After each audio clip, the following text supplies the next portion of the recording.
안녕하세요. 슬기로운 스테이블 코인 생활입니다. 네이버와 업비트가 함께 만들어가는 KRW 스테이블 코인 실사용 시대. 벌써 세 번째 시간이네요. 오늘은 여러분이 네이버페이에서 KRW 스테이블 코인으로 딱 결제하실 때요.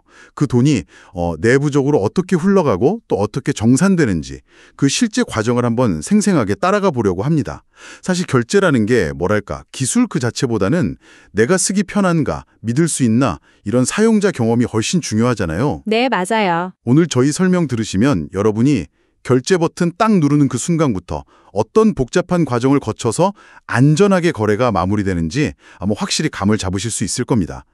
그리고 시작하기 전에 오늘 저희가 나누는 이야기는 어떤 특정 상품에 대한 투자 권유가 아니라 순수하게 정보를 드리는 목적이라는 점 먼저 말씀드릴게요. 네, 오늘 저희가 살펴볼 이 결제와 정산 흐름은요. 단순히 돈이 이렇게 저렇게 오고 가는 기술적인 걸 넘어서요. 어떻게 보면 이 디지털 자산, 스테이블 코인이 우리 실생활 결제 수단으로 진짜 자리 잡기 위한 어떤 신뢰를 쌓는 과정, 바로 그 자체라고 볼 수 있습니다. 전체적인 그림을 한번 그려보면요. 여러분이 잘 아시는 것처럼 원화를 네이버페이에 충전하고 그걸 KRW 스테이블 코인으로 바꾸는 충전 및 전환 단계에서 모든 게 시작되죠. 그리고 나면 이제 원하시는 곳에서 온라인 쇼핑몰이든 오프라인 가게든 결제 승인을 받게 되고요. 그 다음에는 이제 가맹점이 그 판매 대금을 정산받는 과정이 있고 혹시라도 반품이나 취소가 필요하면 취소 및 환불 절차를 거치게 됩니다. 마지막으로 이 모든 기록들은 아주 투명하게 회계 처리되어서 관리되는 거죠. 아, 그렇군요. 네, 그래서 이 과정 하나하나가 얼마나 매끄럽고 또 얼마나 예측 가능하게 설계되었는지가 정말 중요해요.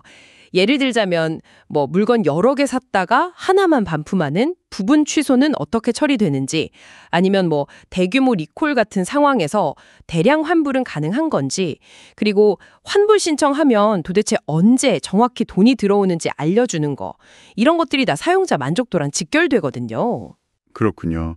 결국 사용자가 이거 믿고 쓸만하다 이런 느낌을 받는 게 핵심이라는 말씀이시네요. 바로 그거죠. 그럼 가장 먼저 사용자 입장에서 한번 따라가 보죠. 사용자가 네이버페이를 통해서 KRW 스테이블 코인을 사용하게 되는 그 여정, 충전부터 시작해서 결제 승인까지 구체적으로 어떤 단계를 거치게 되나요? 네, 사용자는 일단 아주 익숙한 방식으로 네이버페이에 원을 충전합니다. 계좌 연결이든 카드든요. 그리고 앱 안에서 그냥 버튼 몇 번 누르면 그 충전된 원화가 1원당 1스테이블 코인, 그러니까 정확히 1:1 비율로 KRW 스테이블 코인으로 즉시 전환이 돼요. 아주 빠르죠. 네. 자, 이제 결제 준비가 다 끝난 거예요. 이 상태에서 사용자가 가맹점에서 이 스테이블 코인으로 결제하기 버튼을 딱 누르면 우리 눈에는 보이지 않지만 뒷단에서는 아주 빠르게 4단계의 승인 절차가 진행됩니다. 첫째는 사용자의 결제 요청이 시스템에 접수되는 거고요. 둘째, 시스템이 바로 사용자의 KRW 스테이블 코인 잔액이 결제하려는 금액보다 충분한지, 혹시 사용자가 설정해둔 2회 결제 한도나 하루 결제 한도를 넘지는 않는지, 이런 것들을 검증합니다. 실시간으로요.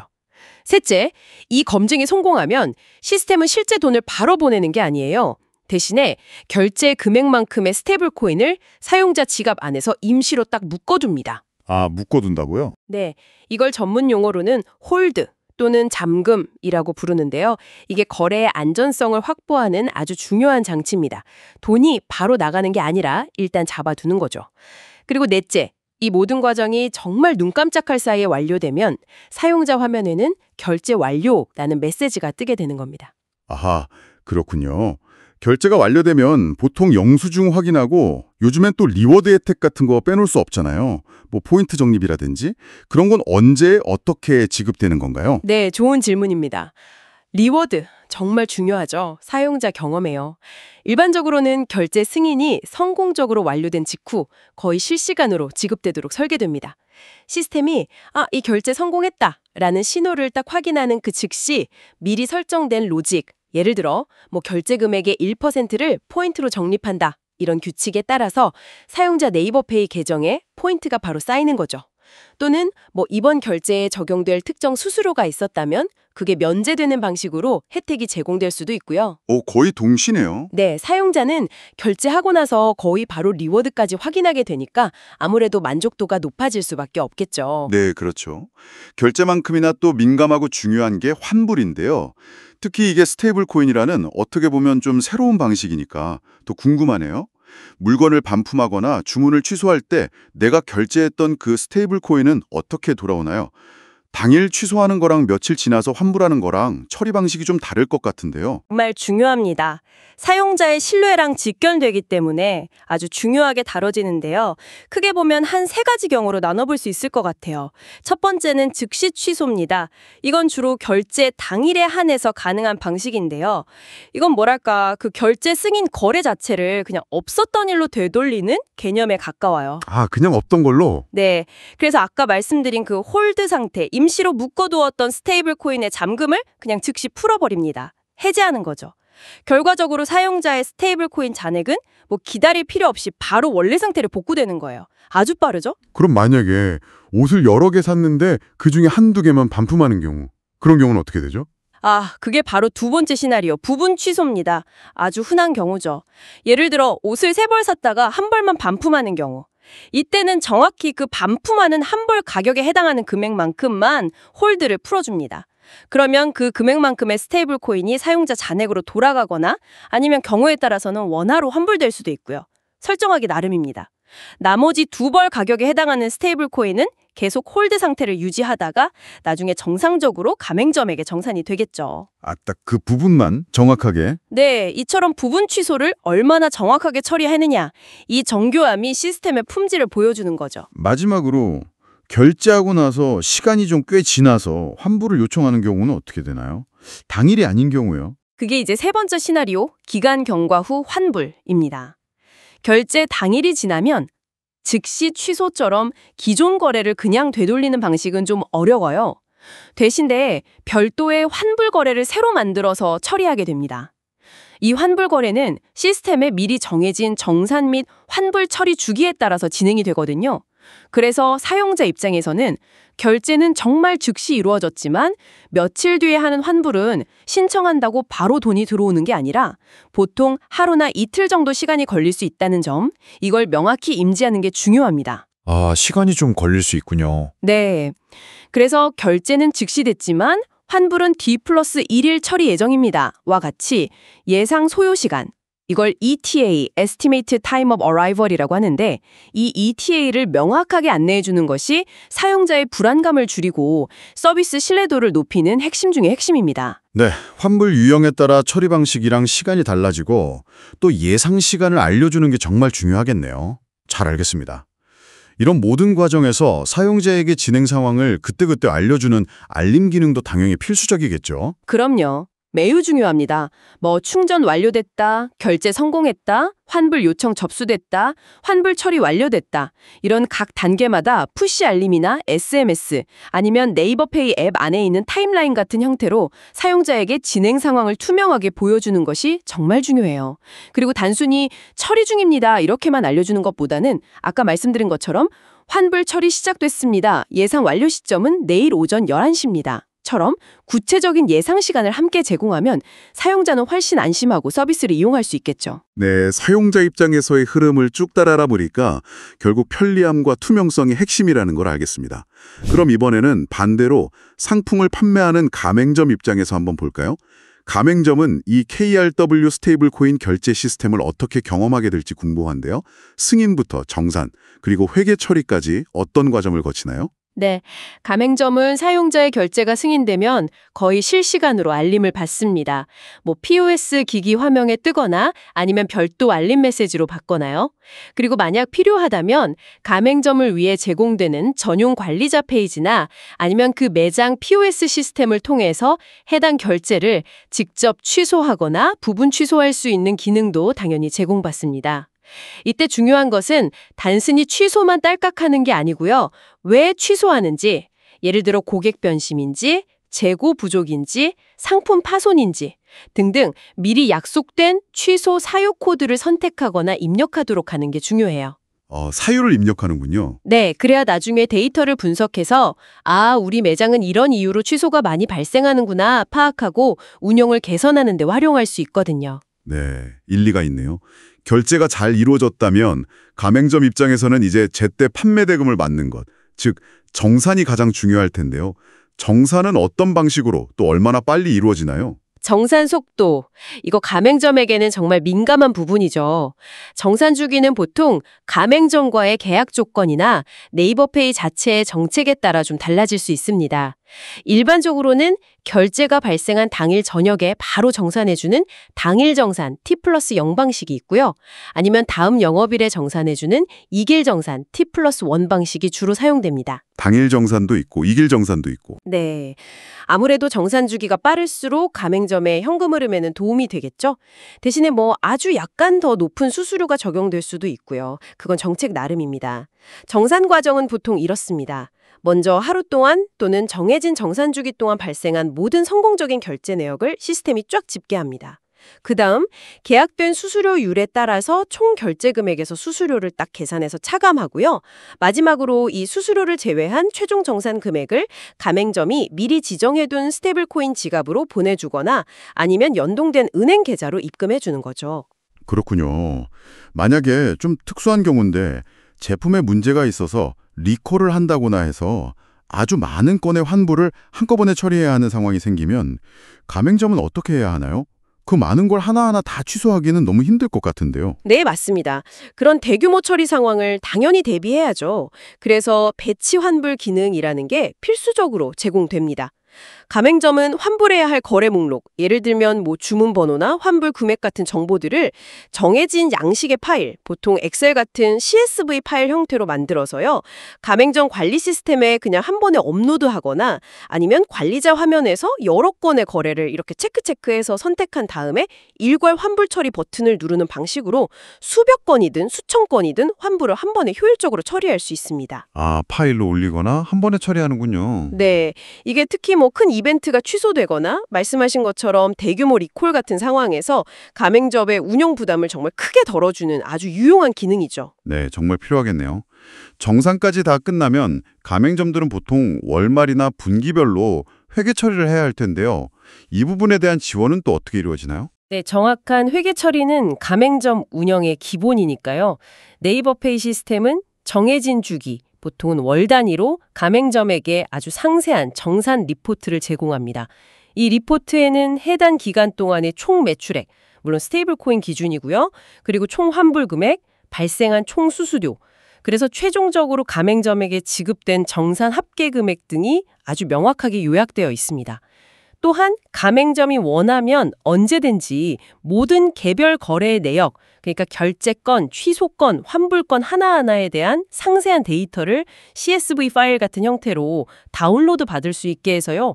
가맹점이 다체적으로 사용하는 회계 시스템과 연동하거나 내부 검증 자료로 활용하는데 전혀 불편함이 없도록 지원합니다. 네, 사용자부터 가맹점까지의 흐름을 들어보니까 이 모든 과정을 뒤에서 정말 매끄럽게 처리하는 기술적인 엔진들이 굉장히 중요하겠다는 생각이 드네요. 어떤 핵심 엔진들이 이 복잡한 시스템을 떠받치고 있는 건가요? 그렇습니다. 우리 눈에는 보이지 않는 곳에서 여러 핵심 모듈, 그러니까 엔진들이 정말 유기적으로 착착 작동하고 있습니다. 몇 가지 중요한 것들만 좀 꼽아보자면요. 우선 잔액 한도 검증기가 있겠죠. 아까 사용자 결제 승인 단계에서 설명했던 것처럼 사용자의 잔액이랑 설정된 결제 한도를 실시간으로 확인하는 기본적인 역할 외에도요. 조금 더 나아가면 예를 들어서 특정 국가나 지역에서만 결제를 허용하거나 반대로 차단하는 지오 펜싱 규칙 같은 걸 적용할 수도 있어요. 지오 펜싱이요? 네, 사용자의 지리적 위치에 따라서 거래 가능 여부를 판단하는 기술인데요. 해외 사용을 막는다거나 할 때 쓰이죠. 또 이것도 중요한데 자금 세탁 같은 불법 행위에 연루된 것으로 알려진 의심스러운 지갑 주소, 이런 위험 주소와의 거래 시도를 사전에 탐지하고 차단하는 역할도 수행해서 시스템 전체의 안전성을 높입니다.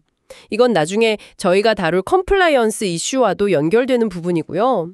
아까 결제할 때 토큰을 잠시 묶어두는 그 홀드 기능이 핵심 중 하나라고 하셨는데 이걸 전문적으로 관리하는 엔진이 또 따로 있댔군요. 네, 바로 토큰 홀드 릴리즈 엔진입니다. 이 엔진의 역할은 딱 그거예요.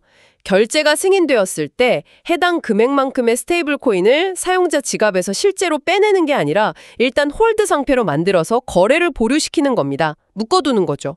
그러다가 이제 결제가 최종 확정돼서 가맹점으로 정산이 진행되거나 반대로 사용자가 중간에 결제를 취소했을 때 이 묶어뒀던 홀드를 풀어주는, 즉 릴리즈하는 역할을 담당합니다. 특히 아까 말씀드린 부분 취소 시에는 정확히 취소된 금액만큼만 홀드를 해제하고 나머지는 그대로 유지하는 그런 정교한 제어가 필요하죠. 이 엔진이 그걸 하는 거고요. 네. 그리고 가맹점마다 정산받는 시점이 다를 수 있다고 하셨는데 이걸 자동으로 딱딱 관리해주는 시스템도 필요할 것 같아요. 뭐 공휴일 같은 변수도 있을 텐데요. 물론입니다. 정산 스케줄러가 바로 그 역할을 합니다. 이 스케줄러는 각 가맹점과 계약된 정산 마감 시간, 흔히 컷오프 타임이라고 하죠. 그리고 정산 주기, T+0, T+1 등을 정확하게 관리합니다. 그리고 은행 영업일을 기준으로 해서 공휴일이나 주말에는 정산이 자동으로 다음 영업일로 미뤄지도록 일정을 조정하는 로직도 당연히 가지고 있고요. 이걸 통해서 정해진 날짜에 정확한 금액이 문제없이 정산되도록 보장해서 가맹점의 신뢰를 얻는 것이 아주 중요합니다. 그리고 또 하나 중요한 엔진이 환불 라우터인데요. 이게 뭐냐면 환불 요청이 들어왔을 때 이게 즉시 취소 건인지 아니면 좀 지연돼서 처리해야 하는 환불 건인지 부분 환불인지 그 유형을 정확히 판단하고요. 그에 맞는 처리 절차로 자동으로 보내주는 역할을 해요. 동시에 사용자에게는 지금 어떤 상태고 언제쯤 완료될 거다라는 적절한 알림 메시지를 보내는 역할까지 담당하죠. 와, 정말 다양한 엔진들이 보이지 않는 곳에서 톱니바퀴처럼 착착 맞물려 돌아가고 있군요. 이론적인 설명도 물론 좋은데요. 실제 현장에서 발생할 수 있는 좀 구체적인 취소나 환불 상황을 예시로 들어주시면 저희 청취자분들이 훨씬 더 쉽게 이해할 수 있을 것 같아요.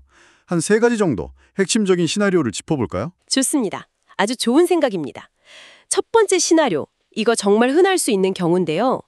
예를 들어 편의점 같은 오프라인 매장에서 직원이 실수로 금액을 잘못 입력해서 결제했을 때 5,000원인데 5만 원을 찍었다거나 네, 그럴 수 있죠. 보통 결제하고 나서 바로 실수를 알아차리잖아요. 이럴 때는 가맹점 POS 기기에서 즉시 승인 취소를 요청합니다. 그럼 시스템은 해당 결제 거래에 걸려있던 그 홀드를 바로 풀어버려요. 그리고 사용자에게는 결제가 취소되었습니다라는 알림이 가고 스테이블 코인 잔액도 즉시 원래대로 복구됩니다. 여기서 핵심은 신속함 그리고 완전한 원상 복구죠. 네, 바로바로 처리되는 거. 그럼 두 번째 시나리오는요? 온라인 쇼핑몰에서 옷을 여러 벌 샀는데 받아보니까 그중에 한 벌만 사이즈가 좀 안 맞아서 반품하는 경우, 즉 부분 반품은 어떻게 처리되나요? 네, 이 부분 취소 또는 부분 환불 처리가 얼마나 매끄럽게 되느냐가 사용자 경험에 정말 큰 영향을 미치죠. 사용자가 쇼핑몰에 반품 신청을 하면 쇼핑몰 시스템은 네이버페이 시스템 쪽으로 이 전체 주문건 중에서 요 반품하는 상품 금액만큼만 취소해주세요 라고 요청을 보냅니다. 그럼 아까 말씀드린 토큰 홀드 릴리즈 엔진이 아주 정확하게 딱 그 반품 금액만큼의 스테이블 코인 홀드만 회제해서 사용자에게 돌려주는 거죠. 나머지 상품 금액에 대한 홀드는 어떻게 될까요? 그건 그대로 유지돼서 나중에 정상적으로 판매 확정되고 가맹점에게 정산되는 절차를 밟게 됩니다. 딱 필요한 만큼만 풀리는 거군요. 네, 여기서 제일 중요한 건 정확성이에요. 환물 금액이 1원이라도 틀리면 안 되고 또 나머지 정상 거래에는 전혀 영향을 주지 않도록 아주 정교하게 처리하는 능력이 중요합니다. 네, 마지막 3번째 시나리오로 넘어가 볼까요? 이건 좀 특수한 경우일 수도 있겠는데 시스템이 보기에 뭔가 좀 거래가 의심스러워서요. 잠시 보류했다가 결국은 취소하는 경우도 있을까요? 예를 들면 보안 문제라던가 그런 거요. 네, 당연히 발생할 수 있습니다. 예를 들어서 평소에는 소액 결제만 하던 사용자가 갑자기 아주 고액의 거래를 시도한다거나 아니면 시스템이 자금 세탁 방지 AML 규정상 좀 위험하다고 판단하는 거래 패턴이 감지될 경우에요. 이럴 때 시스템은 일단 해당 거래의 승인을 바로 내주지 않고 보류 상태로 둡니다. 그리고 추가적인 검토를 하거나 사용자에게 본인 확인을 요청할 수 있죠. 그렇게 검토한 결과 이건 정상적인 거래가 아니다 라고 최종 판단이 되면 해당 거래는 결국 취소 처리됩니다. 아, 취소가 될 수도 있군요. 네, 이 과정에서 중요한 것은 투명성과 안내입니다. 사용자에게 왜 거래가 보류되었는지, 어떤 정보가 더 필요한지, 그리고 최종적으로 왜 취소되었는지 그 사유를 명확하게 설명해 주어야 하고요. 필요한 경우에는 이의를 제기하거나 소명할 수 있는 절차도 안내해야 합니다. 그냥 무작정 너 취소! 하고 끌내는 것이 아니라 이건 관련 규정을 준수하고 또 사용자 자산을 보호하기 위한 절차라는 점을 잘 이해시키는 것이 중요하죠. 정말 다양한 상황에 대비해서 아주 정교한 시스템이 필요하다는 게 느껴지네요. 그런데 이렇게 복잡한 상황을 기술적으로 잘 처리하는 것도 물론 중요하지만 결국 사용자가 느끼는 만족도는 어쩌면 아주 사소한 부분에서 결정되기도 하잖아요. 고객 경험, 즉 UX를 개선하기 위한 그런 디테일에는 어떤 것들이 있을까요? 맞습니다. 정말 악마는 디테일에 있다는 말이 딱 맞아요. 사소해 보이는 UX 개선이 서비스 전체의 인상을 좌우하기도 하거든요. 아까 잠깐 언급했지만 예를 들어 환불 요청했을 때 그냥 처리 중이 아니라 환불 예상 완료 시점, 내일 오전 11시처럼 구체적인 예상 처리 시간 ETA를 표시해 주는 것이 대표적입니다. 네, 언제 될지 아는 거 중요하죠. 환불 완료까지 각 단계를 뭐랄까 결제 완료 체크, 상품 준비 중, 배송 시작 체크, 환불 처리 중, 환불 완료 체크 이런 식으로 시각적인 타임라인이나 체크 표시 같은 걸로 보여주면요. 사용자는 현재 내 돈이 어디쯤 와 있는지 직관적으로 파악하고 훨씬 안심할 수 있습니다. 그리고 취소 사유를 단순히 코드 204 이렇게 보여주는 대신에 단순 변심으로 인한 부분 취소입니다. 처럼 명확하고 이해하기 쉬운 언어로 설명해 주는 것도 아주 중요하고요. 마지막으로 사용자가 궁금해할 만한 것들, 예를 들어 환불이 왜 이렇게 늦어지나요? 같은 버튼을 누르면 관련 도움말 페이지나 아니면 정산 일정이 나와 있는 캘린더로 바로 연결해주는 셀프 도움말 기능 같은 것도 사용자의 답답함을 해소하는 데 큰 도움이 됩니다. 그렇군요. 정말 사소한 것 같지만 꼭 필요한 기능들이네요. 그런데 만에 하나, 정말 만에 하나 시스템에 문제가 생겨서 결제가 실패하거나 정산이 늦어지는 경우도 아예 없을 수는 없을 텐데요.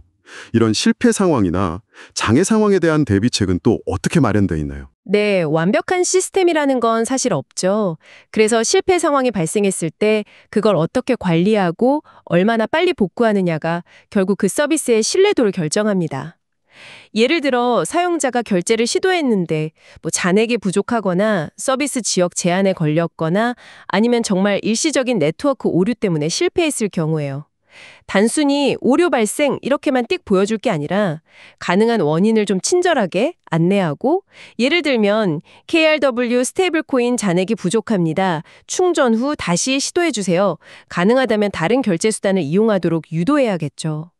동시에 시스템은 그 오류가 발생한 상황에 대한 아주 상세한 기록, 로그를 남겨서 나중에 원인을 정확히 분석하고 시스템을 개선하는 데 활용해야 하고요. 네, 원인 파악이 중요하겠네요. 그리고 만약에 정말 드물겠지만 시스템 장애 같은 걸로 가맹점 정산이 약속된 시간보다 지연될 경우에는요. 사전에 미리 정의된 정책에 따라서 해당 기간의 정산 수수료를 감면해 주거나 아니면 사용자에게는 불편을 드린 것에 대한 보상으로 소정의 포인트를 지급하는 식의 자동 보상 메커니즘 같은 걸 갖추는 것이 좋습니다. 물론 지연이 발생했다는 사실과 예상되는 정상화 시점을 관련 당사자, 즉 사용자나 가맹점에게 신속하고 투명하게 공지하는 것은 기본 중에 기본이고요. 그리고 환불 처리 과정에서 혹시라도 중복으로 취소 요청이 들어오거나 환별 금액이 서로 맞지 않는 등의 데이터 충돌 문제가 발생하면요.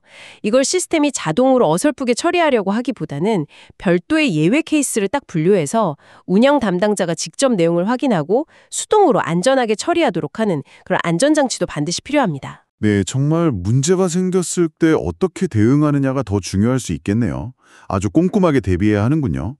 이렇게 복잡한 시스템이 과연 잘 운영되고 있는지, 또 앞으로 개선할 점은 없는지 이런 걸 파악하려면 결국 성과를 측정하는 지표들도 중요할 것 같습니다. 어떤 것들을 주로 보게 되나요? 네, 맞습니다. 시스템의 건강 상태가 어떤지, 또 사용자들이 만족하고 있는지 이걸 꾸준히 확인하기 위해서 핵심 성과 지표, 즉 KPI를 설정하고 계속 모니터링해야 합니다. 몇 가지 대표적인 예를 들면요. 전체 결제 시도 건수 중에서 성공한 비율, 즉 결제 성공률이 있겠죠? 이걸 시간대별로 보거나 가맹점 유형별로 보거나 상품 카테고리별로 세분화해서 분석하고요. 또 사용자가 결제 버튼을 딱 누른 순간부터 최종적으로 완료 메시지를 보기까지 걸리는 시간, 평균 결제 처리 시간도 중요하게 봅니다. 특히 여기서 중요한 건 평균값만이 아니라 아주 느린 경험을 하는 사용자가 없는지 확인하기 위해 상위 5%나 1% 사용자의 처리 시간, 이걸 95%일, 99%일이라고 하는데 이런 통계치도 함께 봅니다. 아, 느린 사용자 경험까지 체크하는군요. 네, 그렇죠. 소수의 사용자라도 나쁜 경험을 하면 안 되니까요. 그리고 아까 중요하다고 강조했던 환불 처리 소요 시간 TAT도 당연히 측정합니다. 이게 즉시 취소인지, 부분 환불인지, 지연 환불인지 유형별로 나눠서 분석하고 특히 약속된 시간 내에 처리되지 못한 지연 비율을 철저히 관리해야 하고요. 가맹점 입장에서는 정산 성공률과 정산 지연 발생률이 중요할 거고요. 마지막으로 이건 운영 측면에서 중요한 건데 고객센터로 어떤 유형의 문의가 많이 들어오는지, 예를 들어 환불 지연 문의가 많은지 아니면 결제 오류 문의가 많은지 등을 분석하고요. 특히 같은 문제로 사용자가 다시 연락하는 비율, 이걸 CS 재접촉률이라고 하는데 이 비율을 낮추는 것도 중요한 목표가 됩니다.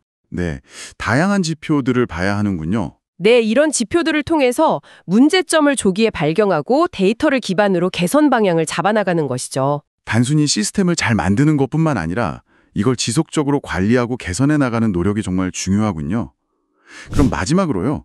이 네이버페이 KRW 스테이블 코인 결제 시스템이 앞으로 어떻게 더 발전해 나갈지, 단기적인 로드맵이라든지 아니면 추구하는 방향성에 대해서 살짝 엿볼 수 있을까요? 물론 구체적인 계획이야 계속해서 다듬어지고 또 시장 상황에 따라 변하겠지만 큰 방향성은 아마 더 빠르고 더 편리하고 더 안전하게 만드는 데 있을 겁니다.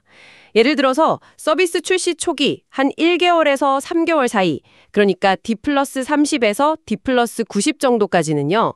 오늘 저희가 중요하게 이야기 나눴던 부분 취소나 배치 환불 같은 핵심 기능들을 좀 더 안정화시키고 사용자에게 예상 처리 시간 ETA 정보를 더 정확하게 제공하는 데 집중할 수 있겠죠. 또 가맹점들이 정산 내역이나 관련 통계 정보를 더 쉽고 유용하게 확인할 수 있도록 관리자 페이지 기능을 강화하는 작업도 아마 우선순위가 높을 거고요. 나 기본 기능 안정화군요. 네, 그 후 한 3개월에서 6개월 정도 시점, D+90에서 D+180 정도에는요. 그동안 쌓인 데이터를 기반으로 해서 조금 더 지능적인 기능들을 도입하는 것을 고려해 볼 수 있습니다. 예를 들면 특정 유형의 반복적인 환불 요청은 AI가 자동으로 검토하고 처리해서 처리 속도를 확 높인다거나 아니면 이상거래 탐지 시스템을 더 고도화해서 사기 거래를 더 효과적으로 예방하는 그런 방향이 있을 수 있죠.